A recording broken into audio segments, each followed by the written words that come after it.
Hoje nós vamos conversar sobre quais são os malefícios que uma mãe e um pai podem ter ao iniciar a introdução alimentar antes dos 6 meses. Oi, Janice!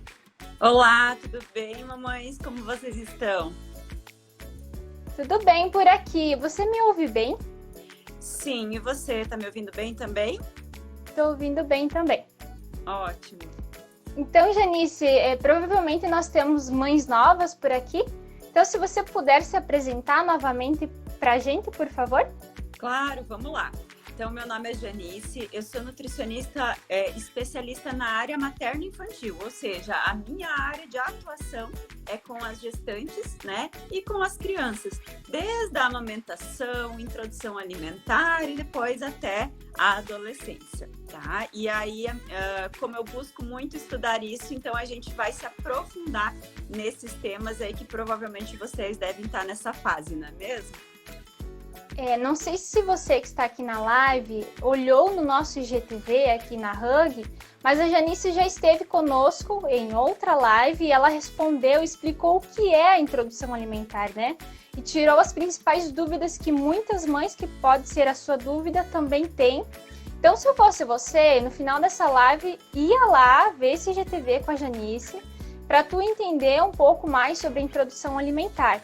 Porque hoje ela veio falar para nós quais são os malefícios que a gente pode ter ao iniciar a introdução alimentar antes dos 6 meses. Né? A Janice pode explicar um pouco mais, mas a gente sabe que é recomendado que até os 6 meses o bebê tenha apenas o leite, né? Seja o leite materno ou não, mas que seja o leite. Então a Janice, se ela quiser já iniciar essa explicação e entrar já no conteúdo dos malefícios, fica à vontade, tá? Ótimo, então vamos lá. Eu vou fazer uma parte introdutória e aí depois a gente vem com as perguntas, pode ser? E quem tiver perguntas aí no decorrer da live também pode ir fazendo pra gente, tá? Então, como a Gabi comentou, é recomendado que a gente inicie a introdução alimentar do bebê somente depois dos 6 meses de vida, tá? Até os 6 meses é aleitamento exclusivo, especialmente aleitamento materno, certo? E na impossibilidade do aleitamento materno, por algum motivo, a gente deve, junto com o pediatra e o nutricionista materno-infantil, ter a melhor fórmula que vai ser mais indicada para o caso daquela criança, certo? E por que que isso é uma das principais coisas, uma das principais questões, tá? Porque o bebê, nessa fase, até os 6 meses de vida, ele está desenvolvendo muito ainda, né? Ele está desenvolvendo os seus órgãos, os seus tecidos, ele está crescendo e, para isso, ele demanda de muitos nutrientes e muita energia, certo? E o corpo dele também ainda não está preparado para receber esses alimentos sólidos. Em que sentido que esse corpo não está preparado? Em relação aos sinais físicos e motores, né? Então é uma criança que ela não consegue nem ficar sentadinha, quiçá receber esse alimento pela boca, certo? E também os seus órgãos internos não estão preparados. De que forma? Com o estômago para fazer uma boa digestão, que tenha uma boa acidez, com o intestino que consiga fazer a quebra e a absorção daqueles alimentos e nutrientes, né? Então, a criança imunologicamente também não está preparada para receber esses alimentos. E até esse é um mantra que a gente deve sempre repetir. Até o primeiro ano de vida, o leite, especialmente o leite materno, é o principal alimento da criança. Quando a gente inicia a introdução alimentar, é apenas para a criança começar a conhecer os alimentos, tá?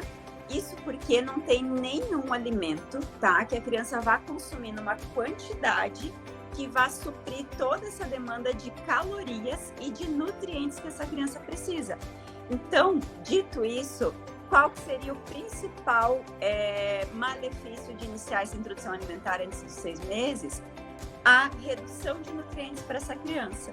Então, essa criança pode ter riscos no seu desenvolvimento por essa falta adequada de nutrientes e de calorias. Esse é o principal ponto. Além disso, claro, por toda aquela questão de imaturidade que a gente comentou, aumentam os riscos de engasgo, aumenta a incidência de infecções como diarreias, né, e vômitos pelo bebê, as questões de alergia e assim por diante, que a gente vai conversando no decorrer da nossa live. Janice, é muito comum. Eu tenho irmãos mais novos, né? Sou tia, tenho bebês na família. E é muito comum você ouvir a mãe, a tia, a avó falar: vamos dar uma papinha de feijão, né? Um caldinho aqui. Quando ele é até 6 meses ou um pouco mais. A gente sabe que para nós adultos, o feijão, como eu citei, por exemplo, ele é rico em ferro. Só que não funciona da mesma forma no bebê.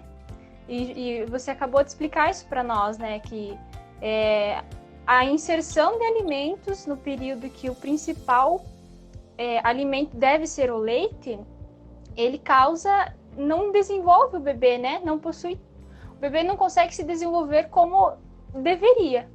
Isso aí. E aí vou fazer uma observação, Gabi, que você pegou um alimento que é bem chave, e na verdade um nutriente que é o nutriente mais chave dessa fase do bebê, que é o ferro, tá? Que nessa fase o bebê precisa de muito ferro. E aí a gente pensa, bom, vou dar feijão, porque vai ter bastante esse ferro, certo? Só que aí o que acontece? O feijão não é bem digerido pelo intestino do bebê ainda, e esse ferro não é bem absorvido. Então, qual que é o ferro que é melhor? Do leite materno, tá? Aí, se eu tô introduzindo, por exemplo, o feijão ou qualquer outro alimento, em detrimento àquele leite materno daquela refeição, aquilo vai encher um pouquinho o estômago do bebê e o bebê vai deixar de tomar aquele leite materno que estaria rico em ferro para auxiliar nessa absorção. Então, aí fica um exemplo muito claro. O leite materno, ele possui todos os nutrientes que o bebê necessita, né? Exatamente. E ele tem uma peculiaridade a mais, né? Porque, por exemplo, na fórmula, enfim, é colocado os nutrientes ali de forma artificial, né? É introduzido naquele leite. Ele não é biológico, enfim, né? E o leite materno, ele tem, na sua composição, todas as características dele, ele faz com que todos esses nutrientes sejam bem absorvidos. Por exemplo, no nosso organismo, o ferro com o cálcio competem, ou seja, o cálcio, por exemplo, do leite de vaca, não deixa que esse ferro seja bem absorvido. Então, por isso da importância de não estar substituindo o leite materno por leite de vaca ou a fórmula por leite de vaca, certo? E o leite materno tem uma substância chamada lactoferrina, que faz com que o ferro, mesmo com aquele cálcio que vai estar no leite materno também, seja bem absorvido. Então, o equilíbrio do leite materno é perfeito e a gente deve confiar muito no leite materno. Essa informação, ela é tão importante que as gestantes, as mães saibam, porque é a falta dela que leva as mães a darem ouvidos, né? Muitas vezes conselhos que não são maldosos, não vêm para maldade, mas as mães começam a introduzir alimentos que não é necessário. No leite dela mesmo já contém todos os nutrientes precisos. Exatamente. E aí você comentou, Gabi, que, por exemplo, os antigos, né, vêm no comentário, especialmente as nossas mães, as avós dizem até hoje assim, né? Ai, mas eu criei tantos filhos e antigamente era assim, nunca ninguém morreu, né? Então, a gente precisa primeiro contextualizar o porquê que se introduzia a alimentação mais cedo, né, há um tempo atrás. Isso acontecia porque lá na Revolução Industrial, a mulher começou a precisar sair de casa para trabalhar. E lá a gente também não tinha licença maternidade, não tinha esses direitos trabalhistas e da mulher especificamente também, né? Então a mulher precisava sair para trabalhar para garantir a sua renda e o seu sustento e acabava não podendo amamentar. E as fórmulas infantis da época, e até nós aqui, se a gente pegar em 1950, 1960, por exemplo, eu sou um pouco mais nova que isso, tá? Mas na minha época, ali até meados de 90, as fórmulas infantis elas eram muito caras, elas não eram acessíveis a qualquer um. Então, o que acontecia? Se deixava de amamentar, ou especialmente nesses horários em que a mãe estava trabalhando, e se dava o leite de vaca. E como o leite de vaca é feito para o bezerro, né? Ele não tem os nutrientes que a criança precisa. Então, nisso se pesava na balança. É melhor eu dar um alimento sólido, dar o feijão, dar uma fruta, dar um arroz, né? Dar um outro alimento. Vou adequar a textura, porque essa criança ainda não consegue mastigar, né? Não consegue ter domínio daquele alimento. E aí, com isso, a gente acabava trazendo um pouquinho mais desses nutrientes que ficavam deficientes para a mãe. Então, por isso que se fazia dessa forma, né? E aí pode vir o questionamento também. Bom, Janice, mas eu hoje tenho a licença maternidade, mas ela é apenas de 4 meses. E até os 6 meses, como é que a gente faz, né? Então, o que é aconselhado? Claro, cada uma tem a sua realidade, a gente não está aqui para julgar ninguém, né? Mas o que é mais recomendado? Que a mãe, se ela consegue ordenhar esse leite materno, para deixar esse leite materno para ser ofertado para a criança enquanto a mãe está trabalhando, esse é o nosso cenário perfeito, né? Mas como eu falei, cada um tem as suas dificuldades. Então, se alguém precisar, por exemplo, amamentar nesse período, porque não conseguiu ordenhar, não conseguiu folga do trabalho, aquele períodozinho, aí a gente entra com uma fórmula infantil. Então, é só conversar com o pediatra, com o nutricionista materno-infantil, que eles podem indicar caminhos que vão te ajudar a não precisar fazer essa introdução alimentar antes dos 6 meses. Mas a dica que a gente já consegue deixar para as mães, né, se você pode, tem o leite materno, né, amamente o possível, o quanto conseguir, né, se for os 4 meses da licença, se conseguir ordenhar depois, os próximos 2 meses em diante, melhor ainda. Então, essa é a dica aqui para você que está aqui. Amamente o máximo possível, porque só vai fazer bem para você, mãe, e para o teu filho ou filha. Isso aí. Busque a sua rede de apoio para ajudar nesses períodos de ordenha que não é fácil, para ajudar nas tarefas da casa, para ajudar a fazer a logística, o transporte e assim por diante, né? Porque precisa muito, não é fácil, mas vale muito a pena. Um exemplo claro disso é que lá no início da pandemia, por exemplo, a primeira coisa, se eu não me engano, ali por maio, a primeira coisa que disse que já tinha, que trazia imunidade para o Covid, né? Que trazia proteção contra o Covid e que tinha sido estudado lá na fórmula do leite materno, essa proteção, era o leite materno, tá? Então, quanto vale a pena a gente fazer esse esforço para amamentar? Porque o leite materno não é só nutriente, ele é carinho, ele é aconchego, é segurança, faz bem para a mãe, faz bem para o bebê, né? Então, não só dos nutrientes, mas de todos os anticorpos e probióticos que tem ali nesse leite materno. E aqui vai outra informação, né?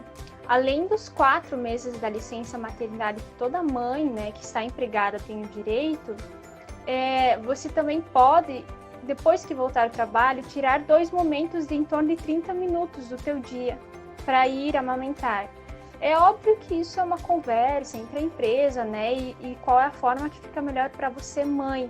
Mas é bom que você saiba que você tem esse direito. Então, talvez você vai preparar esse momento para ordenhar ou para ver o bebê e amamentar durante o dia, isso é você que decide, né? Mas é bom que você saiba que existem esses direitos, justamente porque se entende a importância do leite materno para o desenvolvimento do bebê. Exatamente. A Janice então comentou que o principal motivo aqui de não introduzir alimentos antes do período correto é a deficiência no desenvolvimento do bebê, se assim posso falar, Janice. E se você poderia comentar mais outros malefícios, se possível? Claro, com certeza. Eu só quero responder a pergunta da Mai Silva, né, que ela perguntou antes, se o bebê só mama o leite da mãe, né, o leite materno, ele pode ficar fraco? Olha só, Mai, muito pelo contrário, tá? Se ele mamar só o leite da mãe, é o que ele vai ficar mais forte e saudável possível, tá? Então, o que que Por que se tem esses tabus? Porque a fórmula infantil, ela é de mais difícil digestão, por exemplo. O tempo de esvaziamento gástrico, né, ele é muito maior do que o do leite materno. E aí, o que acontece? Às vezes a criança está lá chorando, ou fica o tempo inteiro no peito, e aí as pessoas dizem, dá uma mamadeira, porque é fome que ele tá assim, né? Aí a criança toma uma mamadeira com uma fórmula infantil e fica lá estufada que nem um baiacu tentando digerir aquele leite. Por isso que ela dorme. Não é porque o teu leite é fraco, tá? Então, muito pelo contrário. Quando tem o leite materno, a gente não precisa se preocupar com nada. Inclusive, quando o bebê não tá ganhando muito peso, tá? A gente faz manejos onde fica só com o leite materno e consegue recuperar. Às vezes são detalhes que estão acontecendo ali, tá? Nas alergias alimentares, por exemplo, já é comprovado cientificamente que manter o aleitamento materno há uma chance de recuperação muito mais rápida da alergia do que comparado com a fórmula infantil, tá? Então, assim, leite materno sempre. Gabi, você perguntou quais os outros malefícios, é isso? Isso.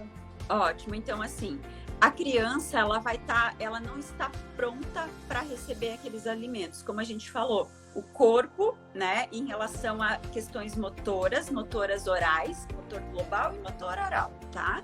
E também em relação à imunidade, os órgãos internos ali da digestão que a gente comentou, além do rim, da filtração e assim por diante, tá? Sempre a gente ouve aquela frase assim, mas fulano eu fui assim, assado e ninguém morreu por conta disso. Bem, a gente não tem datado, né, ou escrito que alguém morreu por conta disso, mas a gente tem dados, por exemplo, da desnutrição, da deficiência nutricional que causam sérios problemas de saúde e a gente até hoje tem problemas às vezes por conta disso, tá? Então, em relação à saúde do bebê, tem a questão do desenvolvimento que pode ser comprometida e tem também a questão de saúde a longo prazo. Porque, por exemplo, eu introduzindo esses alimentos antes dos 6 meses, esses alimentos não vão ter a quantidade de líquido suficiente, tá? Que o bebê precisa. Ah, mas eu vou dar água para o bebê. Não está na osmolaridade certo, porque o bebê ainda não está preparado lá interno desse corpo para isso. Esses alimentos contêm mais sódio, tá? Por mais que eu não coloque sal, mas eles naturalmente contêm sódio. E o rim desse bebê não consegue filtrar todo esse sódio, tá? Então, o que a gente vai ver com isso daqui para frente, ou que a gente pode perceber que pode acontecer daí para frente, é que a criança pode ter problemas renais, desenvolver cálculos renais, alteração da pressão arterial, né? Também essa introdução precoce altera o perfil de colesterol, então a gente pode ter uma criança que lá na frente vai ter uma hipercolesterolemia. E isso assim, ó, quando eu digo lá na frente, não é com 50 anos de idade desse indivíduo, tá? É com 4, 6, 8 anos de idade, certo? Essa introdução alimentar precoce, ela também pode alterar a programação metabólica em questões de obesidade, ou seja, de induzir o corpo da criança a excesso de carboidratos, a desequilíbrio desses macronutrientes, que é carboidratos, proteínas e gorduras, né? E a isso levar a esse perfil de obesidade ou de ganho de peso mais fácil no futuro, independente de somente a genética, tá? Em relação ao ferro, como a gente comentou, então se eu começar a introduzir esses outros alimentos, a criança pode ter essa deficiência de ferro, tá? E aí um detalhe, um estudo muito interessante que é importante a gente trazer aqui, é que foi feito um estudo com crianças aos 2 anos de idade, e crianças que tiveram anemia até os 2 anos de idade, elas apresentaram perda de até 10 pontos do seu QI. Ou seja, isso interfere também na questão cerebral, cognitiva e de desenvolvimento da criança. Então, quando eu falo desenvolvimento, não é só a função motora, muscular, mas também cognitivo e de saúde de maneira geral, tá? E uma das outras causas que me veio agora na cabeça também é em relação ao engasgo, né? Porque essa criança ela não está preparada motoramente para receber esses alimentos. Então, eu vou ter que esmagar demais esses alimentos, tá? E a criança corre esse risco maior de ter engasgos. Com isso também mais para frente, se a gente não evolui essa textura desses alimentos, depois dos 6 meses, 7 meses, 8 meses, a criança vai ter um prejuízo, inclusive, no desenvolvimento da sua função de mastigação e deglutição, movimentação da língua. Com isso pode gerar atrasos de fala também, por exemplo, e assim por diante. Então, não é simplesmente não morrer, né? Mas é como que a gente vai viver dali para frente, fazendo essa introdução alimentar precoce. E acho que só para salientar, um último item é a aparência, o aumento das alergias por conta da introdução alimentar precoce, tá? Então, a incidência é muito mais fácil aparecer uma alergia que estava ali talvez mascarada, do que se a gente fizer a introdução alimentar depois dos 6 meses de idade. Muito importante tudo isso. Janice, eu imagino que como nutricionista e especialista em materno e infantil, você deva receber algumas perguntas de mães assim, eu quero me esforçar para dar só o leite, mas minha mãe, minha sogra querem dar alguma coisa. Algo nesse sentido, tu recebe alguma pergunta assim, pedindo uma sugestão do que fazer para você? É frequente, tá? Só que aí o que acontece? A minha posição é de não dar, né? É não dar, porque eu vou lá, explico todos os malefícios, eu mostro na posição, por exemplo, que a criança, ela nem consegue comer, né? E por mais que, mas mesmo assim eu não tô nem aí para tudo isso, eu quero fazer porque eu acho que isso é o melhor para mim, eu vou começar. E aí o que a gente vê é que é uma criança que nem abre a boca, ou não come direito, sabe? E que daqui a pouco, mas eu iniciei essa introdução alimentar porque eu voltei ao trabalho e aí eu não tinha com quem deixei com a minha mãe, com a minha sogra, com alguém, com uma tata, um cuidador, e que eles fizeram essa introdução alimentar. E aí a gente vê que quando a mãe chega em casa à noite, esse bebê fica grudado no peito o tempo inteiro, não dá um descanso para a mãe. Por quê? Porque ele sente a saudade da mãe, mas também porque ele está precisando muito daquele leite materno, tá? Então, assim, o ideal é não ofertar.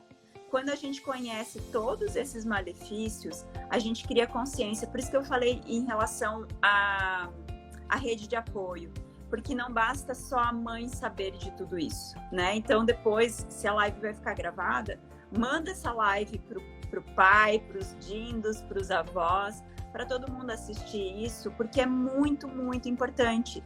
Como eu sempre digo, a criança vai ter a vida inteira para comer, tá? Por que atropelar as coisas, né? Tudo no seu tempo. Poxa, talvez falta ali 2 meses, deixa ali a criança, né? Uma coisa que é muito comum falarem, mas é que ele fica se lambendo, ele tá com vontade, porque ele fica ali se lambendo na nossa frente. Por que isso acontece, gente?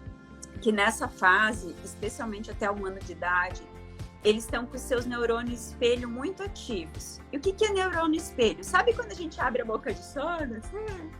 Ou outra pessoa nem tá com sono, mas vai lá e abre também? Isso é neurônio espelho, tá? E aí o bebê vê a gente fazendo coisas e ele quer repetir aqueles movimentos. Tanto é que se a criança, eu estou comendo e ela tá olhando para mim, se eu der um mordedor para ela, um talher, uma colher, por exemplo, ela vai pegar e vai levar na boca e vai ficar ali como se estivesse comendo também, porque ela está querendo repetir aquele movimento. Uma frase que eu li que foi muito, muito engraçada e que a gente pode usar com os nossos familiares em relação a isso, é que uma pessoa dizia assim, nossa, ele tá olhando assim firmemente para a comida, ele tá com vontade, tem que dar um pouco para ele. Aí a mãe se defendeu e disse, nossa, ele tava olhando desse jeito esses dias para a ração do cachorro, será que eu tenho que dar um pouquinho de ração para ele também? Né? Então a criança, ela vai olhar não só para a comida, ela vai olhar para os teus movimentos, o que você faz. Se você sorri, ela sorri. Se você pisca, ela vai piscando. Se você dá tchau, ela não tem capacidade motora para dar tchau ainda, só mais perto de 1 ano, mas ela vai repetindo esses movimentos. Não quer dizer que ela está com vontade se ela nunca comeu aquilo. Janice, nós temos algumas perguntas já. Obrigada pelo teu esclarecimento primeiro. E eu também anotei algumas que a gente recebeu. Inclusive foi da Mariana Cardoso, que deixou a pergunta dela também aqui. Ela pediu, e vai de encontro ao que tu acabou de dizer, mostrar a língua é sinal de prontidão? De colocar para fora, né? Que é colocar para fora. Sim, é um sinal de prontidão, tá? Porque é a protrusão de língua. Mas não basta ter um sinal de prontidão, porque essa protrusão, que é ela começa a partir dos 4 meses, tá? Então a gente tem que olhar todos os sinais de prontidão para ver como que a criança tá. Então é a protrusão de língua, colocar a língua, mostrar a língua, né? É o ficar sentado reto, sem cair para os lados, tá? Porque quando você senta e a criança cai para cá, cai para frente, cai para trás, isso quer dizer que ela não está preparada para receber esses alimentos sólidos, porque ela não consegue engolir direito ainda, tá? Além disso, é pegar os objetos com a mão e levar para a boca, mas especialmente não é só pegar aqui e levar, ela tem que pegar, cruzar o que a gente chama de linha média, então ela tem que pegar de um lado e trazer aqui para a boca, tá? Então ela tem que fazer esse movimento. Quando ela começa a rotacionar o tronco, também esse é outro sinal de prontidão. A Rebeca Jungs, ela se identificou com o que a gente comentou aqui, e ela contou que a sogra dela tentou dar calda de pêssego para o bebê de 2 meses. Eu imagino que isso exista muito, né? Inclusive, eu estou gestante de 9 semanas, e um dos meus receios é ter pessoas na família, os mais próximos, que vão tentar me forçar, né? Só que tanto eu como você, Rebeca, e outras mães que estão aqui, eu acho que quando a gente sabe os malefícios, os porquês, que não é simplesmente, ai, meu filho tá com fome, ele vai morrer se ele não comer, não é isso. Quando a gente sabe de fato quais são os malefícios, eu acho que a gente precisa criar uma rotina de explicar, né, para minha mãe, para o meu pai, para minha sogra, explicar quantas vezes forem necessárias até um dia eles entenderem, né? Porque eu vou fazer um adendo, tá? Tem que ter a rede de apoio junto, ou seja, especialmente o pai, o teu marido, o pai da criança, tá? Porque muitas vezes a mãe já vai estar esgotada de falar. E às vezes, especialmente se isso vem do lado da família, ou seja, da sogra, da família do marido, quem tem que conduzir isso é o marido, tá? Então, por isso que tem que estar alinhado o casal, para todos falarem a mesma língua, e que às vezes é necessário ser mais incisivo, do tipo, não vou dar e pronto, né? E não quero mais falar nesse assunto. E aí, às vezes, com isso a gente consegue que a família se acalme, porque realmente os pitacos, eles enchem bastante a paciência. A mãe e o pai têm autoridade, né? Então, é eles que decidem o que é bom ou não pro filho, né? Exatamente. Aproveitando o comentário da Rebeca, ela tinha deixado sua pergunta na caixinha de perguntas e ela falou que tem um bebê de 2 meses e que mama fórmula. Pode dar água? Então, aí é bem específico, tá, Rebeca? A gente tem que ver qual é a fórmula e tem que ver como é que ele está consumindo. E, especialmente, tem que ser a diluição correta. E como que é a diluição correta, tá? Eu coloco primeiro o líquido, a água, dentro da mamadeira, por exemplo, né? Então, eu vou colocar a quantidade certa, por exemplo, 120 ml, tá? Eu tenho que colocar exatamente 120 ml para depois eu colocar o pó. Por quê? Porque se eu coloco o pó primeiro, eu acabo colocando menos água. E isso altera a osmolaridade da fórmula. E aí faz com que a criança fique com o cocô ressecado, por exemplo, ou menos hidratada, tá? Então, por isso tem que ver a diluição correta, não dá para colocar medidas a mais, nem um pouquinho a mais, e também qual é o tipo da fórmula, tá? Tem algumas fórmulas que às vezes precisa dar um pouco de água para o bebê. E aí, para ficar mais segura, tem que falar com o seu pediatra para ver se encaixa ou não. Aproveitando esse gancho, o Papo Maternidade, essa live, as outras que a gente já fez e ainda vai fazer, é um espaço, sim, para que vocês mães venham, tiram suas dúvidas, sem necessariamente, talvez, esperar a próxima consulta com o pediatra. Porém, eu e toda especialista que estiver aqui, a gente vai recomendar que você siga os conselhos e as orientações que o pediatra do seu filho, aquela pessoa que está acompanhando o crescimento, o desenvolvimento dele, fala, né? Então, no caso da Rebeca, ele vai orientar exatamente se a fórmula pode ou não, enfim, né? Só quis deixar isso claro para que vocês mães que estão aqui sintam-se sim à vontade, São pessoas especialistas que trabalham na área, sabem do que estão falando e o que estão fazendo, mas é importante vocês levarem em consideração o que o pediatra ou outro profissional que está atendendo o filho de vocês. Especialmente porque existem as individualidades, né? Por isso que a gente trata aqui no coletivo, que é para a maioria, e aí nas questões de individualidade, de pontualidades, a gente trata separadinho mesmo. É isso aí. A Maísa deixou mais uma dúvida. Se o peito não enche, quer dizer que a produção de leite é pouca? Não.